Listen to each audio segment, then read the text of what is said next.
बेटा चैप्टर कर रहे थे हम 8th रेशियो एंड प्रोपोर्शन। देखो आपका बेसिक आपने इसके बारे में पढ़ लिया था। अब आएंगे आपके आस्क योरसेल्फ।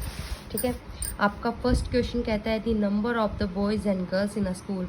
बेटे इतने बॉयज़ और इतने गर्ल्स हैं, ठीक है, किसी स्कूल में। एक्सप्रेस द रेशियो, आपको रेशियो का लिखना है बेटा, रेशियो में लिखना है। आपको ए पार्ट दे रखा है the number of boys to the number of girls, number of boys to the number of girls.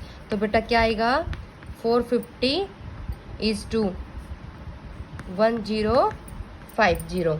ठीक है, आप इसको कैंसिल आउट भी कर सकते हो और डायरेक्ट इतना भी लिख सकते हो, सिंप्लीफाई भी कर सकते हो इसको। ठीक है, फिर है बेटा नेक्स्ट बी पार्ट पूछा है number of boys to the number of student. अब की बार number of boys to the number of student, तो बेटा पहले हमें देखना पड़ेगा। देखो 450 और 1050, ये क्या है बेटा, ये तो बॉयज़ हैं, ये गर्ल्स हैं, तो टोटल स्टूडेंट हमें देखना पड़ेगा। तो 0 0 और 5 और बेटा 2, तो ये आगे मतलब टोटल इतने स्टूडेंट हैं। और इसमें से फ्रैक्शन किसका है, नंबर ऑफ बॉयज़ का। तो नंबर ऑफ बॉयज़ कितने बेटा, यहाँ 450 इज टू 2500। ठीक है, ऐसे ही बेटा नेक्स्ट है number of girls to the number of boys. अब की बार जो फर्स्ट पार्ट है उसका अपोजिट पूछा है बेटा, बता सकते हो। ऐसे ही नंबर ऑफ गर्ल्स कितनी है बेटा, और फिर total number of student to the total number of student. Second question देखो, आपको सिंप्लीफाई करना है 3/4 इज टू 2/5। यहाँ जब आपको ऐसे होता है तो बेटा सिंप्लीफाई करते हो आप क्रॉस मल्टीप्लीकेशन से। ठीक है, 3 को मल्टीप्लाई करोगे 5 से और 4 को मल्टीप्लाई करोगे 2 से, तो 15 इज टू 8। क्या आ जाएगा बेटा, 15 इज टू 8।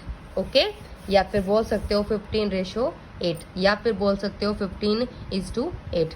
नेक्स्ट बेटा 3 2/4 1/3 ऐसे दे रखा है। पहले तो आपको किस में दे रखा है, मिक्स में। किस में चेंज करोगे आप, इन प्रॉपर में चेंज करोगे ना, तो ये क्या आ जाएगा बेटा 7/2, और ये आ जाएगा इज टू 13/3। यहाँ भी क्या करोगे, आपको सिंप्लीफाई करना है। तो बेटा 7 को 3 से मल्टीप्लाई करोगे तो कितना आएगा 21, और 2 को 13 से मल्टीप्लाई करोगे तो बेटा क्या आएगा 26। तो 21 इज टू 26। ऐसे ही करना बेटा आपको C part. Okay, next question देखो बेटा, विच रेशियो इज ग्रेटर। बेटा इस रेशियो में से 3 इज टू 4 दे रखा है, और दे रखा है बेटा 5 इज टू 6। आपको पहले किस में चेंज करना है, 3/4 फ्रैक्शन में चेंज करोगे, और 5/6 आपको बताया था मैंने किस में चेंज करोगे, पहले आप फ्रैक्शन में। फ्रैक्शन को आप क्या कर सकते हो, इनको आप बता सकते हो ना कि कौन सा, कैसे बताओगे, क्रॉस मल्टीप्लिकेशन से या फिर एलसीएम लेकर। अगर क्रॉस मल्टीप्लिकेशन से बताते हो तो 3 को 6 से मल्टीप्लाई करोगे, क्या आएगा बेटा 18, और 4 को 5 से मल्टीप्लाई करो क्या आएगा 20। तो कौन सा बड़ा हो गया ये, तो 5/6।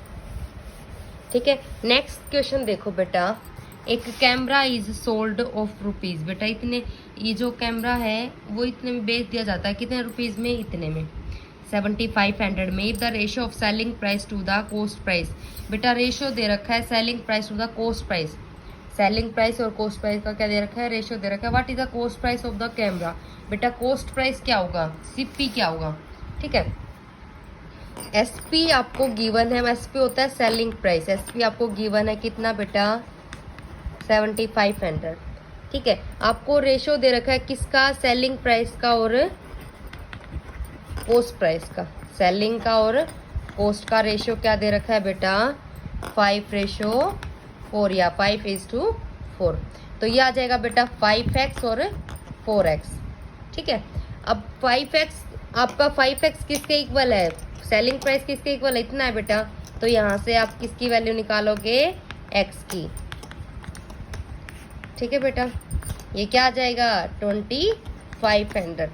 x की वैल्यू इतनी आगे बेटा आपको किसकी बतानी थी, कॉस्ट प्राइस बताना था ना। तो 4 से क्या करोगे, मल्टीप्लाई करोगे किसको 2500 को, तो आपका आंसर आ जाएगा। ठीक है बेटा, नेक्स्ट क्वेश्चन देखो। नेक्स्ट है बेटा फाइंड 3 इक्विवेलेंट रेशियो। आपको इक्विवेलेंट रेशियो लिखने हैं बेटा 3:5 है। 3:5 है, इसको 3/5 लिख सकते हो। और फ्रैक्शन के आप रेशो आराम से इक्विवेलेंट रेशो आप निकाल सकते हो। इक्विवेलेंट में जो आप फ्रैक्शन में लिखोगे उसको किस में चेंज कर दो, इक्विवेलेंट रेशो में चेंज कर दो।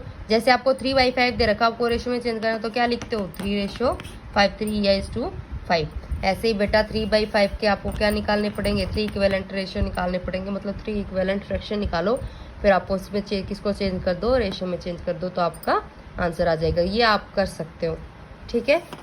नेक्स्ट देखो बेटा, आपका क्वेश्चन है A:3:5, आपको ये गिवन है, ठीक है। और इसको अच्छे से देखना। फिर आपका है बेटा नेक्स्ट B:7, आपको दे रखा है 7:9। आपको ये दो चीज़ें गिवन है कि A:B क्या दे रखा है बेटा 3:5 और B:C क्या दे रखा है बेटा 7:9।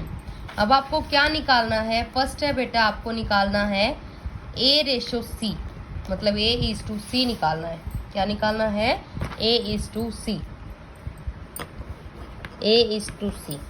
ठीक है। एक बात है, आपको A/B क्या दे रखा है 3/5 और B/C क्या दे रखा है बेटा 7/9। मुझे चाहिए क्या है A/C, लेकिन मैं निकाल नहीं सकती, मैं तो इन दोनों की हेल्प से निकाल सकती हूँ, इसकी और इसकी हेल्प से। तो मैं क्या करूँगी बेटा, मुझे क्या चाहिए है A:C चाहिए, तो मैं लिख दूँ A/C मल्टीप्लाई, दो क्रॉस साइड किससे मल्टीप्लाई कर दूँ, B से मल्टीप्लाई कर दूँ, किससे मल्टीप्लाई कर दूँ, B से मल्टीप्लाई कर दूँ, ठीक है। मुझे क्या अब आप ऐसा कर सकते हो ना, मैं क्या कर दूँ, किससे मल्टीप्लाई कर दूँ, B से क्रॉस मल्टीप्लाई कर दूँ B से। अब मैं देखो इसको कैसे कर सकती हूँ, इसको ऐसे लिख सकती हूँ A/B क्रॉस B/C। क्या B से B क्रॉस कैंसिल हो सकता है ना, तो A/C आ जाएगा ना बेटा।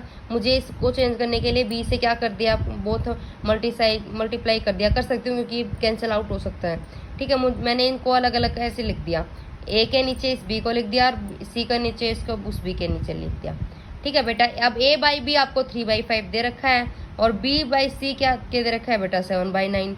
पुट कर दो, आपको क्या गिवन है, आपको A:B गिवन है बेटा। तो A/B रेशो क्या है 3/5 मल्टीप्लाई, ठीक है बेटा। B/C क्या दे रखा है आपको 7/9। कैंसिल आउट कर सकते हो बेटा, क्या आ जाएगा 3 आ जाएगा। तो क्या आ जाएगा बेटा 7/15, क्या आ गया 7/15। आपका क्या आ गया है A:C आ गया है, आपका A:C क्या आ गया 7:15। ओके। अब आता है बेटा आपका थर्ड पार्ट, ना सॉरी सेकंड पार्ट कहता है कि आपको A:B:C निकालना है, आपको ये निकालना है। आप ऐसे इसको कैसे निकालोगे, देखो मुझे इसमें कुछ भी गिवन नहीं है, मैं अब की बार इसको निकालने के लिए देखो मेरे को क्या करना पड़ेगा। आपको A:B गिवन है, A:B गिवन है, वो कितना है बेटा 3:5 है, ठीक है। B:C गिवन है बेटा, वो आपका कितना है 7:9 है, ठीक है। ये आपको गिवन है। अब यहाँ देखेंगे, देखो B इसमें भी है बेटा और B इसमें भी है, B उसमें 5 है और इसमें क्या है 7 है। देखो फिर से बोल रही हूँ, B इसमें भी गिवन है बेटा और B इसमें भी गिवन है, लेकिन A और C नहीं है, ठीक है। तो यहाँ हम क्या करेंगे, जो B आपको दे रखा है दोनों में, उनका क्या लेंगे एलसीएम लेंगे, उनका क्या लेंगे एलसीएम। एक तो B 5 है बेटा और एक B क्या है 7 है, एक B 5 है और एक B क्या है बेटा 7 है। तो 5 और 7 का एलसीएम लेना है हमें, 5 और 7 का क्या लेना है बेटा एलसीएम लेना है। एलसीएम क्या आ जाएगा 35, क्या आ जाएगा 35। अब आपको ये पता चल गया कि एलसीएम कितना है बेटा 35। तो यहाँ A/B आपको क्या गिवन है 3/5। तो जो आपको ये 5B, जो आपको ये 5 दे रखा है ना बेटा B, जो आपको 5 दे रखा है उसको इससे क्या करोगे डिवाइड करोगे तो क्या आता है 7, क्या आता है 7, मतलब जो आता है उसका अपोजिट में, ठीक है। मतलब ये 5 है तो यहाँ तो आएगा 7, 7 से मल्टीप्लाई करोगे बोथ साइड। अगर यहाँ बेटा यहाँ सेकंड टर्म है B/C, उसको मल्टीप्लाई करोगे 5 से। देखो A/B है तो यहाँ इसका अपोजिट 5 का अपोजिट बी कौन सा है 7, तो यहाँ दोनों साइड बोथ से क्या करोगे 7 से मल्टीप्लाई करोगे। ठीक है बेटा। फिर है बेटा B by C, B by C में क्या करोगे, बी बाई सी क्या दे रखा है 7/9, तो यहाँ अपोजिट कौन सा है बेटा 5, तो दोनों साइड आप किससे मल्टीप्लाई करोगे 5 से। अब ये मैंने आपको एक तरीका बताया है थोड़ा सा इजी, इसको आप कह सकते हो ना, तो आप किसकी हेल्प से करो, एलसीएम की हेल्प से करो। ठीक है, अब इसको आप करो बेटा।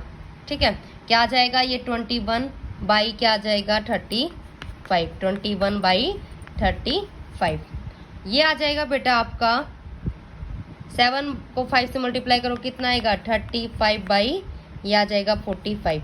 अब देखो यहाँ बी था, बी 35 आ गया और आपका ये बी भी 35 आ गया, सेम आ गया ना। अब आप क्या निकाल सकते हो, आपको आपको बी दे रखा है इतना, ए क्या आ गया बेटा 21 और सी क्या आ गया है 45, तो ए क्या आ जाएगा 21, बी क्या आ जाएगा 35 और सी क्या आ जाएगा बेटा 45। आ गया ना आपका क्वेश्चन। ठीक है, नेक्स्ट करेंगे बेटा नेक्स्ट लेक्चर में।